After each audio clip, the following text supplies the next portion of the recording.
వ్లాగ్స్‌కి స్వాగతం, సుస్వాగతం. ఈరోజు మనం సౌత్ గోవా కవర్ చేయబోతున్నామనమాట. చాలా ప్లేసెస్ అండ్ మేము బయలుదేరేసరికి అరౌండ్ 7:30 AM అట్లా అయిందనమాట. మేము రీచ్ అయ్యేసరికి 9:30, 10 అట్లా అయింది.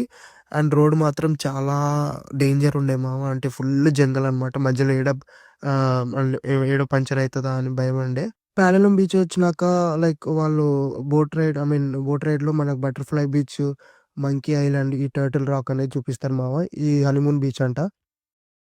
గోవాలో ప్రతిది బార్గెనింగ్ మామ. ఇది మాకు 2000 దాకా చెప్పారు. నేను పర్ హెడ్ 700 700 అట్లా కవర్ చేసేసినాననమాట. ఇదే బటర్‌ఫ్లై బీచ్ మామ. ఒక 360 డిగ్రీ వ్యూ వేసేద్దాం.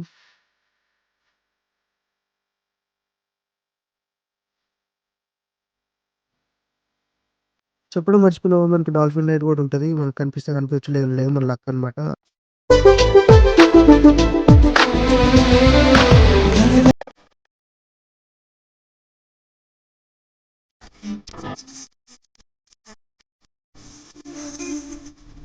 నాకు ఒక చిన్న బేబీ డాల్ఫిన్ కనిపించింది మామ. మెరుపుతీగలోకి వచ్చి పోయిందనమాట. మనం నెక్స్ట్ వచ్చేసి ఆగోడ బీచ్‌కెళ్ళిపోతున్నాం అనమాట. ఇది ఎళ్ళే దారిలోనే. సో, కవర్ చేసుకొని వెళ్దాం అనుకున్నాం అనమాట.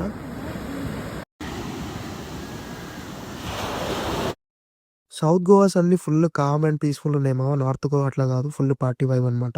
నెక్స్ట్ వచ్చేసి కోలా బీచ్ మామ. ఇది మాత్రం నా ఫేవరెట్ బీచ్ మామ. మనకి కార్‌లో ఎళ్తే మాత్రం మధ్యలో పార్క్ జేసి 2 కిలోమీటర్స్ ట్రెక్కింగ్ ఉంటది.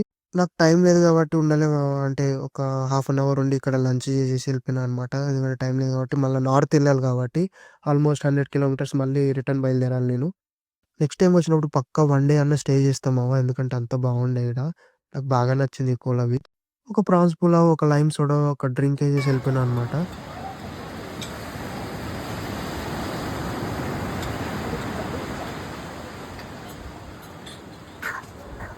ఆ పక్కనోళ్ళు ఒకటే తాగుడు మామ. మనకేమో అలవాటు లేదాయె. కొంచెం ఇబ్బందిగుండే.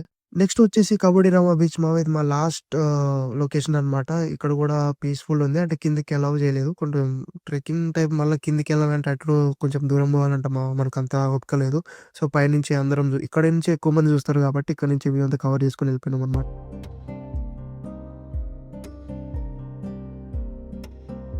డే 4లో సౌత్ మొత్తం ఆల్మోస్ట్ అన్నీ కవర్ చేసేసినాం మామ. అంటే ఫేమస్ ప్లేసెస్ అన్నీ. So, return 100 kilometres.